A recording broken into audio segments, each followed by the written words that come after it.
President Uhuru Kenyatta ni ahinyiriirie bata wa ruhonge rwa magoti kuroraga uria matua maria marakinyanĩria mangikorwo makihutia miturire ya Kenya.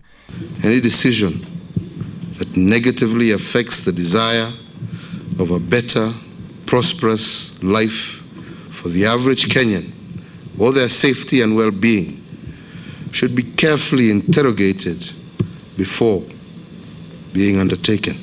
Ningĩ ni ahinyiriirie bata wa honge ciothe cia thirikari kunyitanira harĩ gukinyanĩria wĩra ũrĩa mehokeirwo wa gutungatĩra a Kenya. We are one government serving one people, serving one nation, serving one national interest. We are independent, but we are interdependent.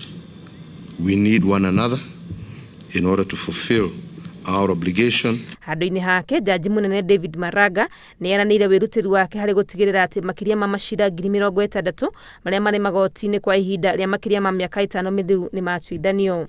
And we have embarked on an accelerated case clearance program to conclude all cases that are over 5 years by the end of next year. Ona kuri uguo arauga mibango ino yahota kuhingwo ni wagi wa kigina kuona mbeca iria magairwo budget-ini ya bururi ni nini muno. Report ino ni cabithitio ngathĩti-ini ya thirikari na riu kiria gitigarite no gutwarwo bunge-ini ya bururi yarĩrĩrio itanacoka kuhitukio. Handu-ini ha Inooro TV retwa rĩakwa ni Wangui wa Mwangi. Then another copy to the Speaker of the Senate.